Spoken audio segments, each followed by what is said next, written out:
Bueno, vamos a empezar. Hola, hola. Trastorno del sodio, ¿leyeron? Obvio que no. Bueno, el viernes le va a ir horrible entonces. El sodio, le traje algunos tips antes de empezar, que es el principal cation extracelular, es el encargado de la osmolaridad y la tonicidad plasmática, ¿sí? En su mayoría. Regula el volumen del líquido extracelular, por tanto, ¿sí? Donde hay sodio atrae agua, entonces va a estar regulando el volumen y la osmolaridad. ¿Saben la diferencia entre tonicidad y osmolaridad?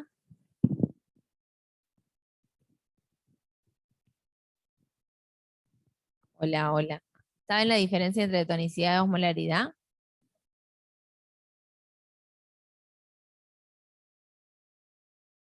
Eso es difusión.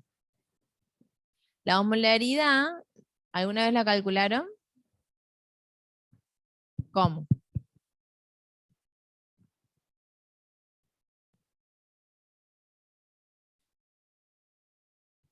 Ah, una fórmula que tenemos sodio, tenemos glucosa, ¿qué tenemos? Claro, es la molaridad, digamos, efectiva, que es sin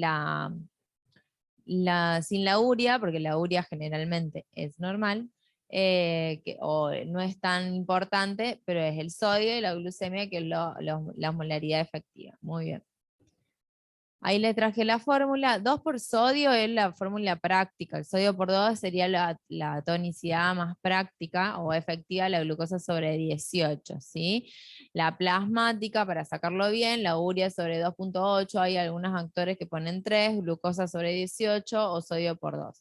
Valor normal de 2,80 a 2,95. ¿Y para qué queremos saber la osmolaridad nosotros? Plasmática. ¿Para qué se les ocurre que tenemos que saber la osmolaridad?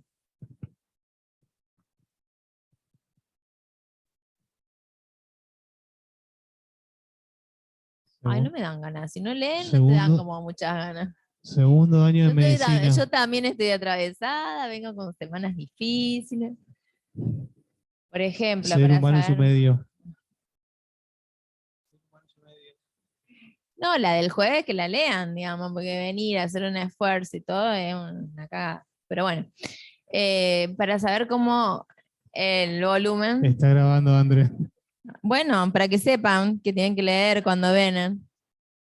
Con micrófono y todo. Para saber cómo está el volumen, el intravascular, aumentado, disminuido, normal, ¿sí? Bueno. Glucemia, sodio. Digo, esto no es que lo tienen que saber estas fórmulas de memoria. Lo que tienen que tener esto es saber en dónde lo buscan de su agenda.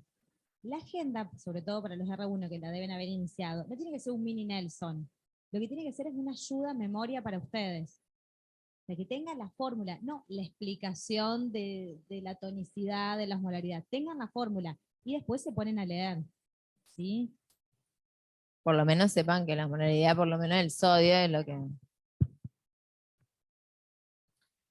Bueno, dentro de los trastornos de las disnatremias tenemos hiponatremia e hipernatremia. Nosotros en el hospital vemos las dos porque tenemos pacientes complejos. La hiponatremia se define por laboratorio cuando es menos de 135 miliequivalentes litro del sodio, y clínicamente significativa se habla cuando es menos de 130, ¿sí? La respuesta normal de nuestro cuerpo, siempre que la volemia esté conservada, es elaborar orina concentrada, ¿sí? Diluida, perdón, con menos de 100 miliosmoles, ¿tá? A la hiponatremia. O sea, liberar agua, ¿tá? Entonces, cuando nosotros tenemos un laboratorio con un paciente que ya le hicimos el examen físico, la historia clínica, ¿sí? No tenemos que preguntar si es hiponatremia, ¿es aguda o es crónica? ¿Sintomática o no? ¿Sí? ¿Y cuál es el mecanismo? Para eso tengo que saber la osmolaridad, si es hipotónica, normotónica o hipertónica, ¿sí? ¿Cómo está el líquido extracelular de ese paciente? ¿Sí? Este cuadro está muy bueno, es del Garrahan, ¿sí? Y nos habla de las posibles causas que tenemos que ver según la osmolaridad. ¿sí? Si es un paciente, lo más frecuente es que tenga una osmolaridad baja, ¿sí? Puede ser normal o alta. Si es un paciente que tiene una osmolaridad baja, ¿sí? Que tiene el LEC que está aumentado con el sodio que está disminuido, ¿sí? Puede ser hipovolémica, normovolémica o hipervolémica.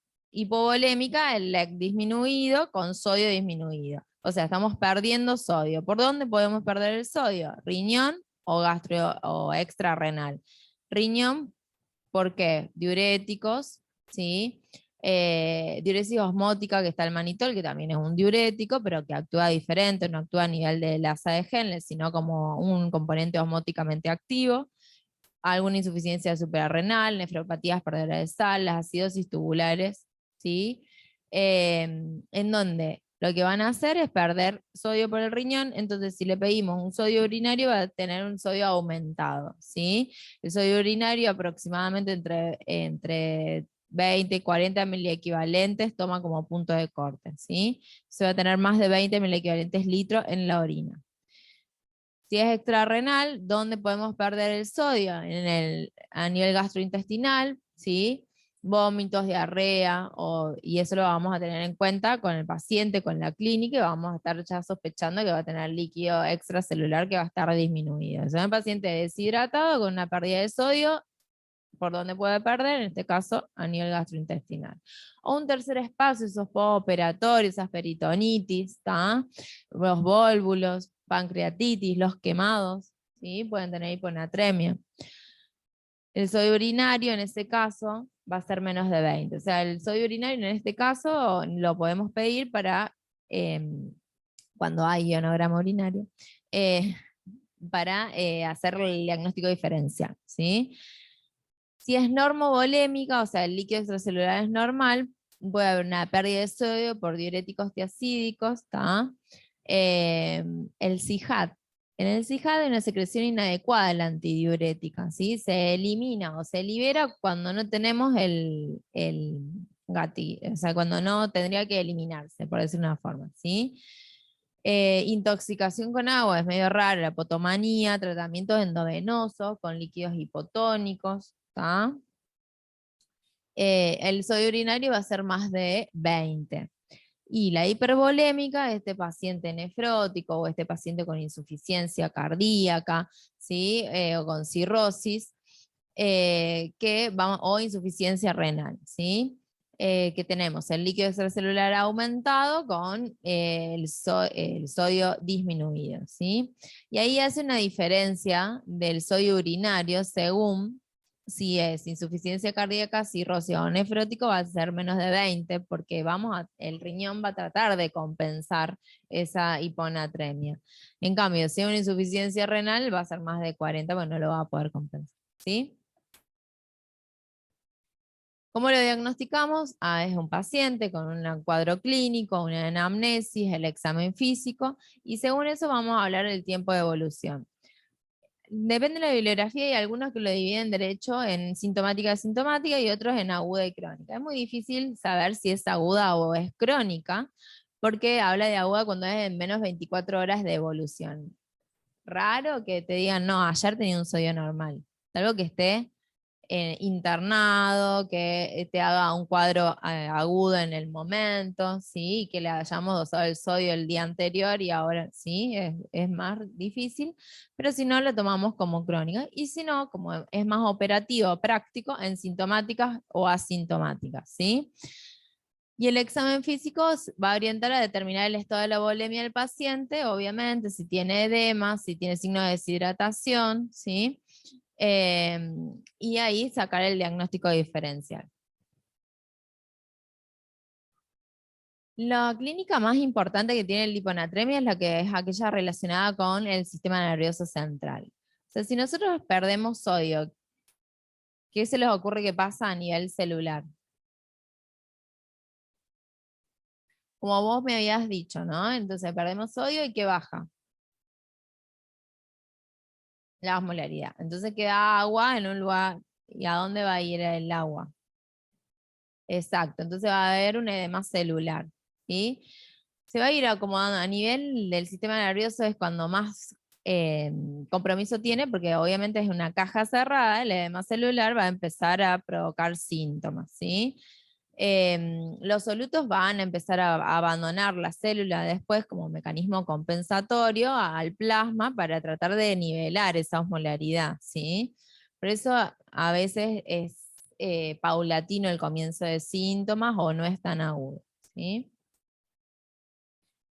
El tratamiento se va a basar en la presencia de síntomas y no en la duración, no en la duración en la que guía el tratamiento, ¿sí? Lo divide sobre todo en sintomática o asintomática.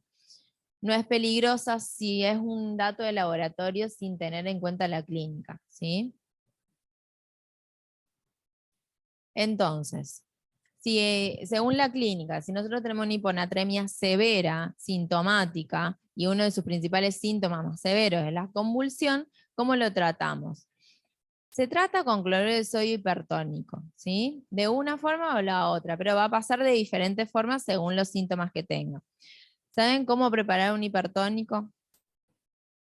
Saben que el cloruro de sodio, el que nosotros preparamos en la venoclisis, ¿al qué porcentaje viene?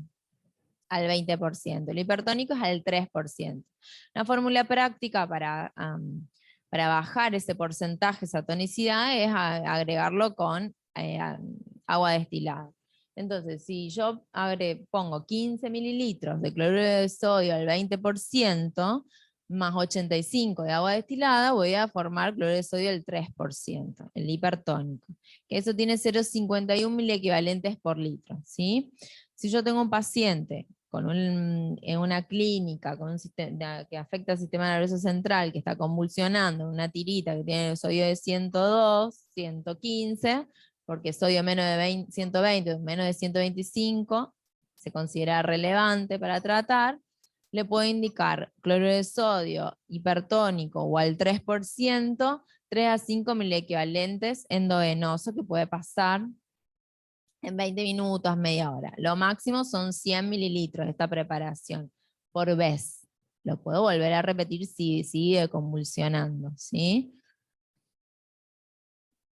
Si desaparece, está infundiendo, desaparece la convulsión, se suspende, ¿tá? Después se va a ver con qué pérdida, qué déficit previo lo dejo, ¿sí? Suspender o si aumentó 10 miliequivalentes de sodio en las primeras 5 horas, porque tampoco lo quiero llevar a un valor normal, ¿sí? Sino con que tenga un valor seguro de 125 miliequivalentes es suficiente, ¿sí? Y si ya llego a 125 miliequivalentes y sigue con síntomas del sistema nervioso central, ¿qué se les ocurre? ¿Eh? Pero ya tengo 125 miliequivalentes de sodio. Muy bien. Buscar otra causa. Volver a la foja cero, ¿sí? Entonces, tengo un paciente de 10 kilos, es nuestro paciente porque es fácil. 10 kilos con un sodio de 119 que está convulsionando. ¿Tá? Le preparo, indicar a enfermería, cloruro de sodio al 3%, agua destilada, 85 mililitros, cloruro de sodio al 20%, 15 mililitros, y eso de 3 a 5 mililitros por kilo. ¿Tá? 30 mililitros a pasar en 20 minutos, media hora. ¿Sí? Obviamente tengo un laboratorio antes, tengo un laboratorio después. ¿Sí? O hasta que desaparezcan los síntomas. Si es aguda sintomática, es un paciente que está somnoliento, que tiene síntomas, digamos, del sistema nervioso, pero no está convulsionando, lo puedo corregir con el déficit de sodio, ¿sí? O sea, no me va a urgir, no es tan urgente como si fuera la convulsión. ¿Qué son el déficit de sodio? Son los miliequivalentes de sodio a aportar, que lo saco con el sodio, el delta de sodio, el deseado menos el real, que no tiene que ser más de 125 miliequivalentes, por 0,6 por los kilos de peso. ¿Qué es eso? Agua corporal total. Entonces, sodio deseado, sodio real y el agua corporal total, que es el 60% aproximadamente en niños, o 0,6 por el peso del paciente. ¿Está? 10 kilos, 119, puede ser síntomas leves, ¿tá? O asintomático, porque es una hiponatremia severa, 119 menos de 120, 125 hay que corregirlo, se saca con el agua corporal total. 0,6 por el peso, por el delta, 36.000 equivalente. ¿Tá? ¿Con qué lo hago? Con hipertónico. ¿En cuánto tiempo? En la cantidad en 6 horas o en la cantidad del delta de sodio. ¿Tá? Si yo tenía, por ejemplo, 119 menos 125, 6, ¿qué? 6 horas.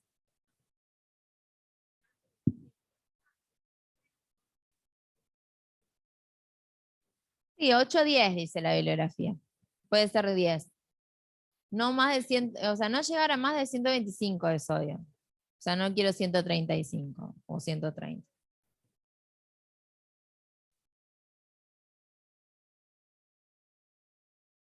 Ajá, eso le va a tocar a la Gaby.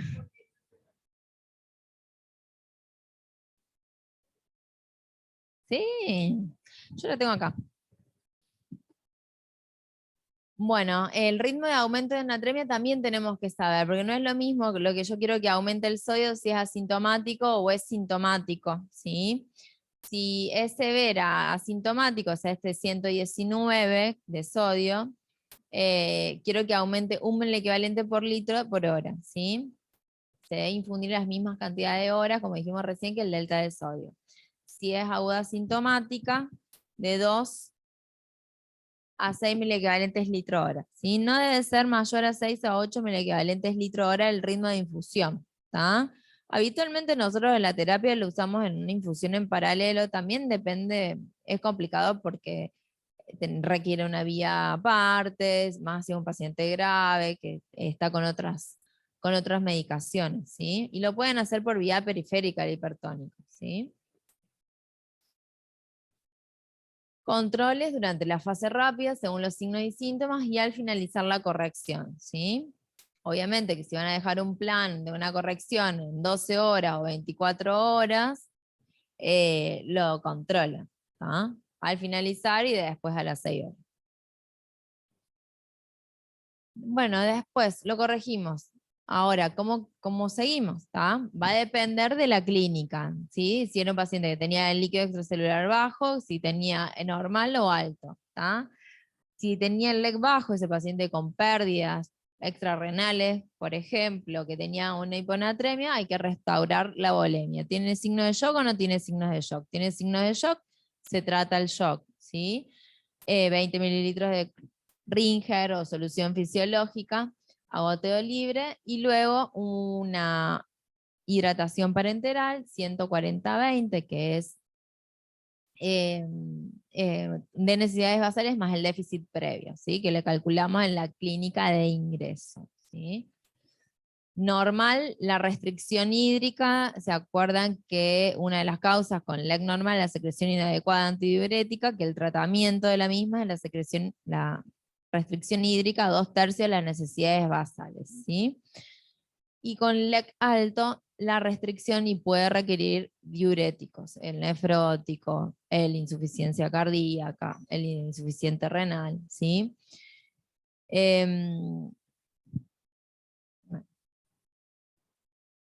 Bueno, y tenemos el síndrome de secreción inadecuada de la hormona antidiurética, que para mí hay más de lo que nosotros diagnosticamos, porque operamos, o sea, hay muchos pacientes postoperatorios que lo pueden llegar a hacer, o no llegan a hacer una clínica florida, pero son esos que nos cuesta hacer que orinen, ¿sí?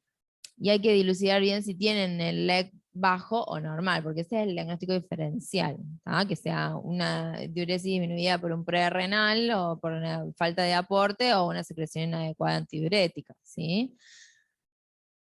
La hormona se secreta en ausencia de los estímulos que tendrían que producir la secreción de la misma, que es el aumento de la osmolaridad plasmática, o sea, aumenta la osmolaridad plasmática y contrae el volumen y se secreta la antidiurética para que retenga agua, para que aumente el volumen extracelular, ¿sí? No pasa eso y se secreta igual, eso se llama SIHAT, o secreción inadecuada de antidiurética. Trastorno del sistema nervioso, meningitis, encefalitis, traumas de cráneo, ¿sí? Guillain-Barré, patología respiratoria, neumonía, fármacos, vincristina, carbamazepina, no está acá, pero los postoperatorios también, situaciones de estrés, ¿sí? Criterios diagnósticos es un paciente que tiene una secreción inadecuada de antidiurética y tienen hiposmolaridad plasmática cuando tendrían que tener como la osmolaridad plasmática, si hiperosmolar para que se secrete la antidiurética. Entonces este tiene hiposmolaridad. Osmolaridad urinaria más de 100 miliosmoles, natriuria más que natremia, se está liberando el sodio, y es un paciente que está euvolémico, que eso es lo que yo le decía, que a veces es difícil de diferenciar con el deshidratado que no orina. Bien. Después tenemos el síndrome de pierde sal cerebral, es una de las causas de hiponatremia en pacientes con trastornos neurológicos, de postoperatorio de, por ejemplo, de cirugía del sistema nervioso, craneofaringiomas. Acá tenemos un LEC como bien disminuido, con gran secreción de sodio por orina. ¿Tá? Entonces el tratamiento, ¿qué será? Reponer el volumen, agua y sal, agua y sal, agua y sal, hasta que se solucione.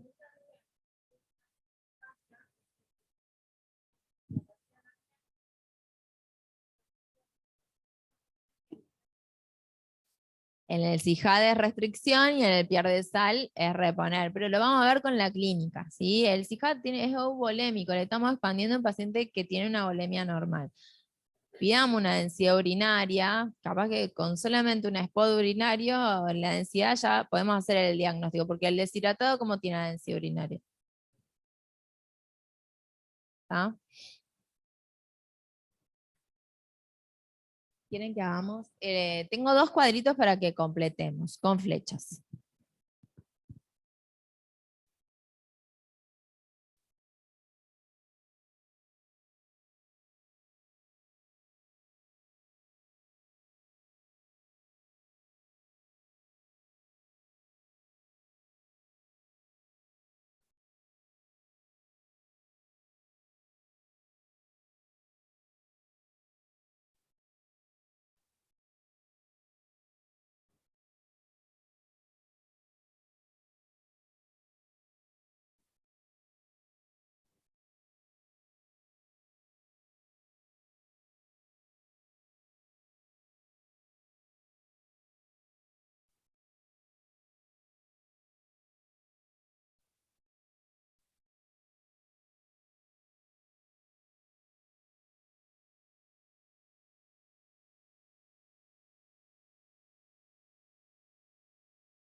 Bueno, seguimos con hipernatremia, ¿sí?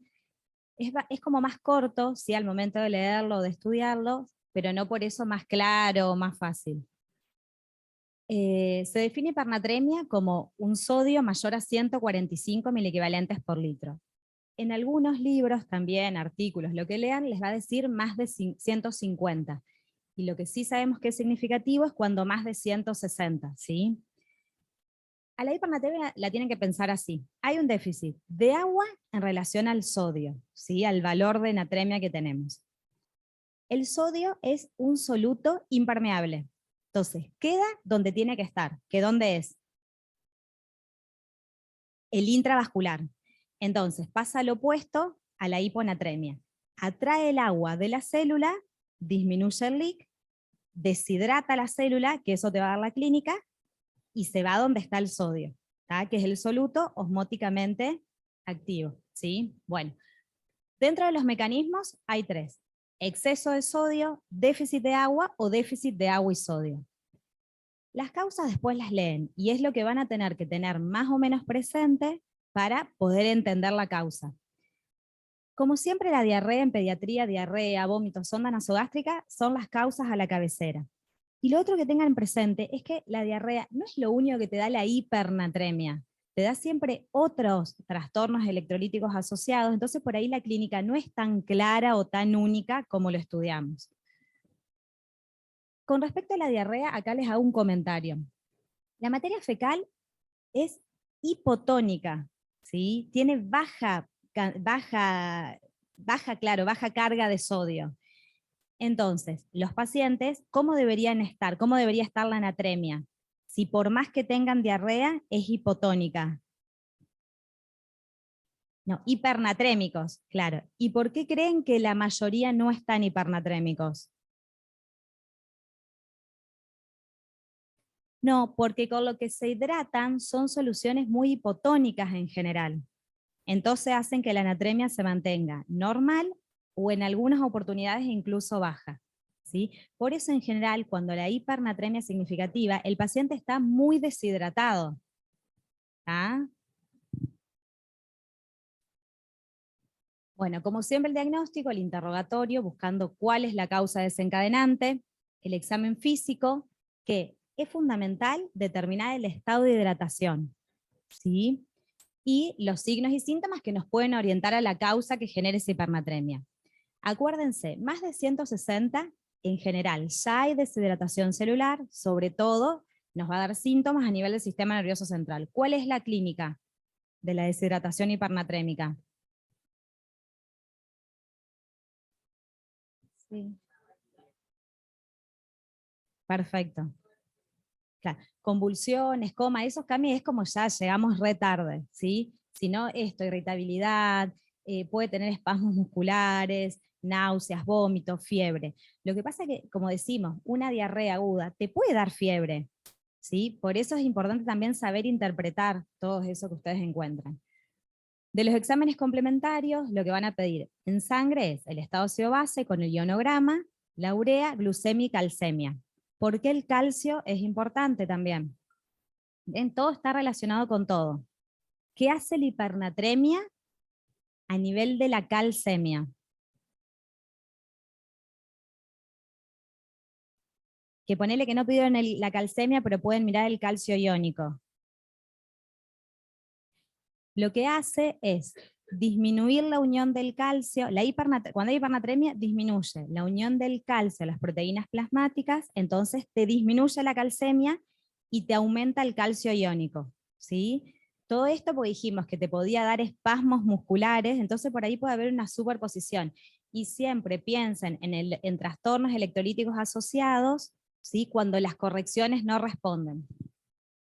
Y en orina vamos a pedir glucosuria, cetonuria, densidad y el ionograma, ¿sí? Este que ya también lo mencionó la Andrés, si el sodio urinario es menor a 20 miliequivalentes por litro, la pérdida va a ser extrarrenal en general. Lo opuesto si es mayor a 20 miliequivalentes por litro.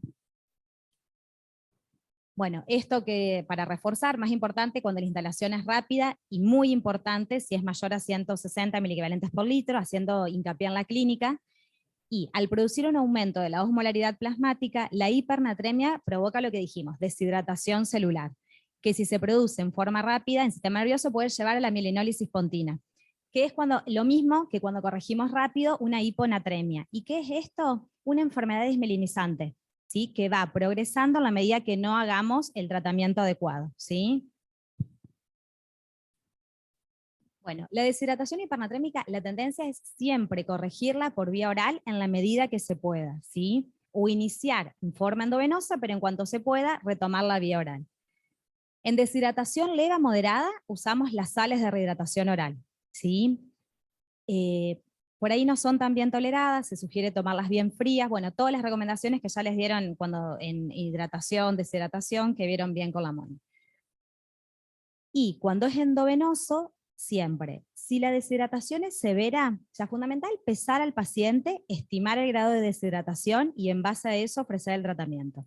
Siempre que hay deshidratación grave, severa, ¿qué hacemos? Expandimos al paciente. Y después de expandir al paciente, dejamos el plan de hidratación parenteral con necesidades basales y el déficit previo, ¿sí? Estipulado. Y en la deshidratación moderada, directamente el plan de hidratación parenteral. Acuérdense que el paciente, a la par de la indicación que ustedes hacen, que es estática, sigue con las pérdidas concurrentes, que probablemente contribuyeron a esa hipernatremia. Entonces, no corran de atrás. Para eso lo balancean a cada rato y sacan ritmos diuréticos y controlan el report y todo eso, para ajustar en forma constante el plan. No solo controlar que pasa adecuadamente, sino ir ajustando el volumen.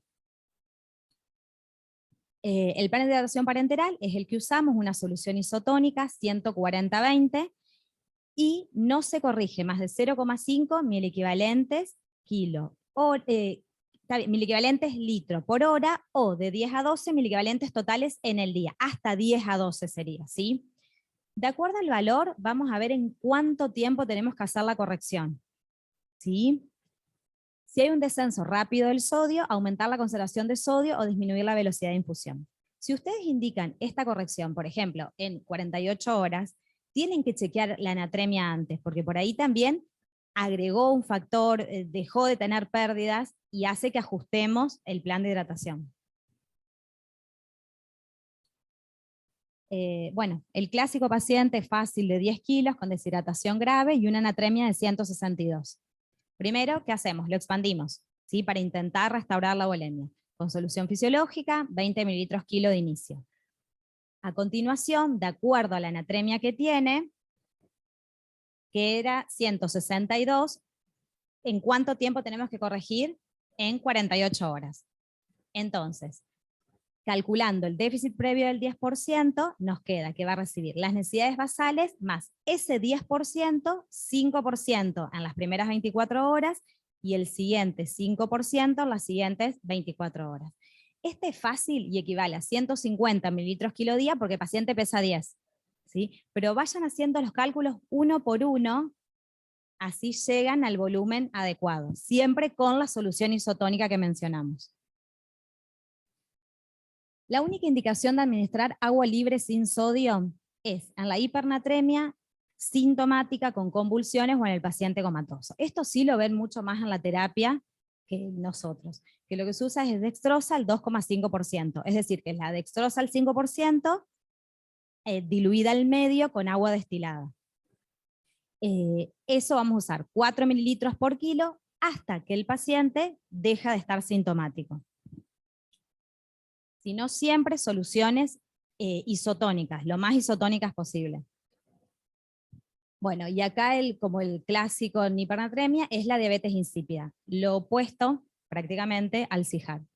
Es la alteración entonces de la capacidad de concentrar la orina secundaria al déficit, ¿sí?, de vasopresina, o a que tenemos un valor normal pero el organismo no responde, ¿sí?, a nivel renal. Sí.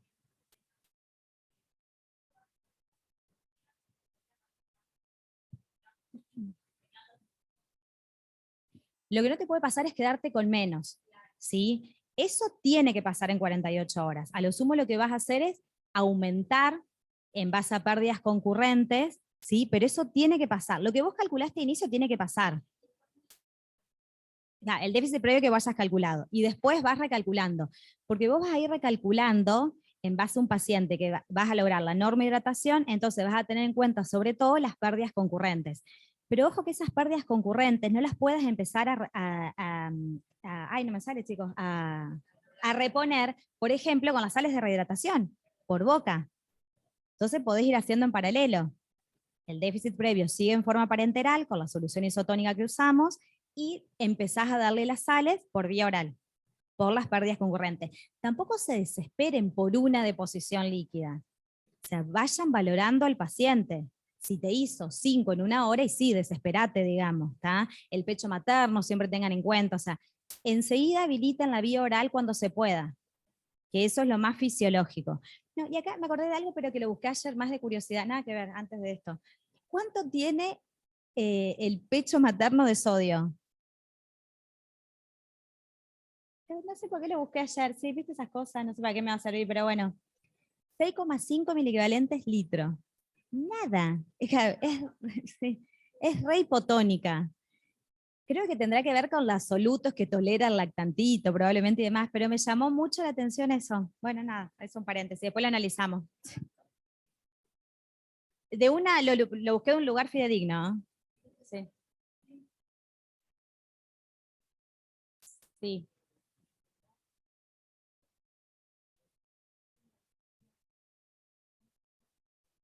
exacto.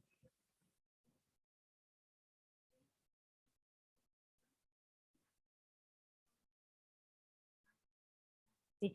Balance, digamos, por ahí la recomendación que no está tan escrita, pero por ejemplo es cada 4 o 6 horas, vos en esas horas podés sacar una estimación fidedigna. No quiere decir lo mismo que sacar laboratorio. O sea, el laboratorio tal vez no es necesario las 4 horas, pero sí el balance fidedigno. ¿Sí viste lo de la lactancia?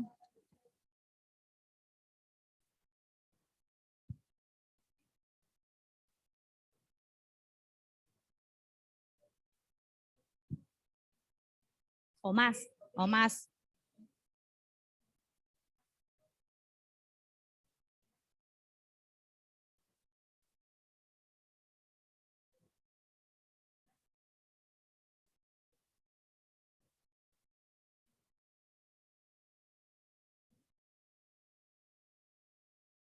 Claro, sí,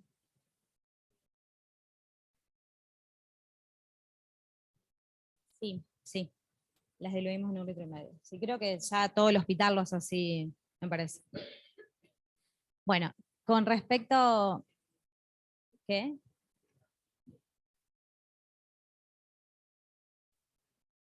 Ujú.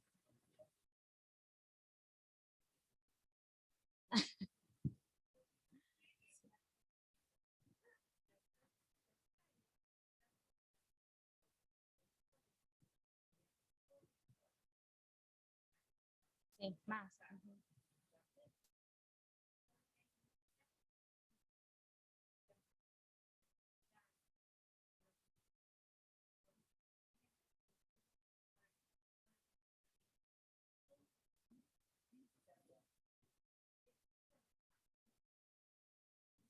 Las tolera mejor. Sí, sí. Por ahí, digamos, las toleran mejor con respecto a lo que es lo salado. Lo que implica esto que también bajamos la cantidad de potasio, por eso lo mismo, habilitar enseguida la vía oral para poder, claro, darle alimentos ricos en potasio, que eso ya lo dimos también. Exacto, sí, sí, sí. Sí.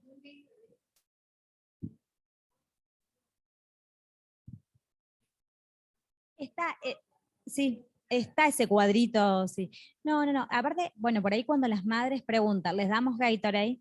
Lo que por ahí yo le respondo no tan simpáticamente es, el Gatorade está hecho para deportistas, no para niños con diarrea. Entonces, no repone, por supuesto que si no toma nada, bueno, dale el Gatorade, pero no es la primera recomendación. Bueno, pero al que tenés en ambulatorio, no, el azúcar, el azúcar. Bueno, sigamos. Entonces, la diabetes insípida es la alteración de la capacidad de concentrar la orina, como decíamos, secundaria al déficit o al déficit real o funcional, porque no respondemos a la hormona antidiurética. Puede ser central o nefrogénica. La clínica, como dice diabetes, ya es fácil, poliuria, polidipsia, y se puede evidenciar con enuresis nocturna, sobre todo esto en adultos, ¿sí? Constipación, irritabilidad, rechazo al alimento, mal progreso de peso, o los episodios de deshidratación hipertónica que se vayan presentando. El diagnóstico es la poliuria mayor a 4, la polidipsia secundaria a esta poliuria, la osmolaridad plasmática alta, la osmolaridad urinaria baja, y bueno, lo que sabemos, el dosaje de hormona antidiurética, como dijo André, que no hacemos, y hay algunos test que tampoco están recomendados en pediatría, porque son bastante riesgosos. Creo que acá de hecho no hacemos ninguno tampoco. Ajá. Bueno, el tratamiento entonces, en la central es la desmopresina, ¿sí? Que eso lo vamos a indicar junto al especialista, y llegar a la dosis que requiere el paciente es bastante artesanal, y el aporte del déficit de agua libre, que eso sí es nuestra responsabilidad pediátrica. Y la nefrogénica, lo mismo, nos toca el aporte del déficit de agua libre, la dieta baja en solutos, y charlar ahí sí, con nuestros colegas especialistas, la hidroclorotiazida y eventualmente los AINES, que se usan bastante poco. Bueno, ahora vamos al cálculo del déficit de agua libre. Esto, lo mismo, chicos, se tienen que sentar, hacerlo e ir con un ejemplo concreto calculando, ¿sí? Bueno, el sodio real por el agua corporal total real es igual al sodio normal por el agua corporal total normal. Entonces, si despejamos el agua corporal total real, nos queda lo anterior, normal, sobre el sodio real, ¿sí? Entonces, hay tres formas de calcular el déficit de agua libre que dan muy parecido el volumen final, y es lo que vamos a tener que nosotros reponer. Entonces, podemos hacer el agua corporal total normal, que es el 60% del peso corporal, más o menos, o sea, en un niño eutrófico, ¿sí? A partir del año y hasta los 12, 14 años más o menos, la mayoría de nuestros pacientes. Entonces, 0,6 por el peso, menos hacen todo el resto del cálculo y eso lo restan al inicio. Entonces, 0,6 por el peso por 145, que es el sodio normal, sobre el sodio real, ¿sí? Esa resta le va a dar el volumen que tenemos que reponer como agua libre. Esa es la más engorrosa, es como la más exacta, pero la más engorrosa. La otra forma es el agua corporal total, 0,6 por el peso en kilos, por la natremia real menos el deseado. Y todo eso sobre 145. ¿Sí? Acuérdense los miliequivalentes que podemos corregir en un día. Y la más fácil, que es la que usamos en general, es 4 mililitros por kilo por el sodio real menos 145. Y lo mismo, te quedan los mililitros a infundir como agua libre. ¿Sí? Acá tenemos el ejemplo, pero lo tienen que hacer ustedes en forma individual, porque acá si lo vamos haciendo nadie lo calcula, está en el aire. Pero ustedes repasen esto y lo calculan, porque es lo que hacemos. En general usamos la tercera fórmula, sí, son las tres exactas, da lo mismo usar cualquiera porque son muy poquitos los mililitros de diferencia. Y acuérdense de calcularlos entre varios y entendiendo lo que calculan. Se administra como solución salina al 0,45%, hoy es la recomendación, que es 77 miliequivalentes litro, que es con cloruro de sodio diluido con agua destilada. ¿Sí? Eso entonces es el agua libre que vamos a corregir. ¿Está? Es saber la definición, tratar de hacer el diagnóstico diferencial entre central y nefrogénica, porque lo que condiciona es el tratamiento final, pero el déficit de agua libre sí lo tenemos que hacer como pediatras nosotros, y tiene que estar bien calculado. No es una urgencia, o sea, siéntense, lo calculan, lo razonan, háganlo si quieren con las tres fórmulas, les da más o menos igual, lo empiezan a pasar. ¿Sí?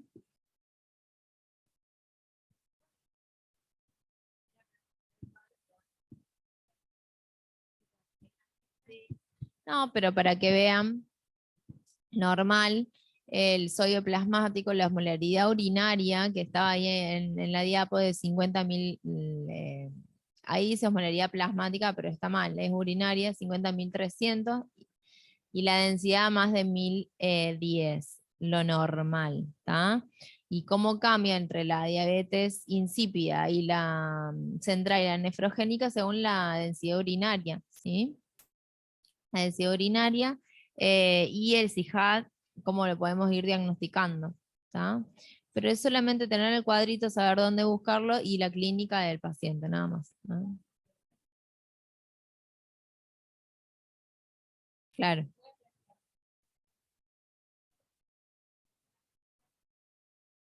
¿Sí?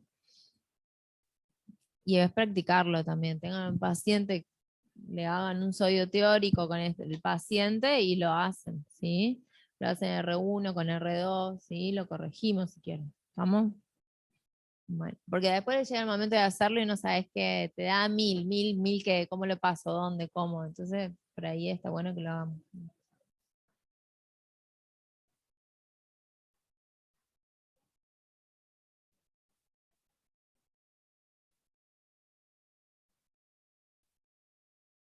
Bueno, muy bien.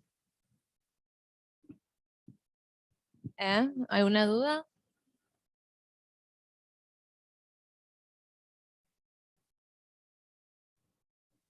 Sí, el viernes tienen el taller.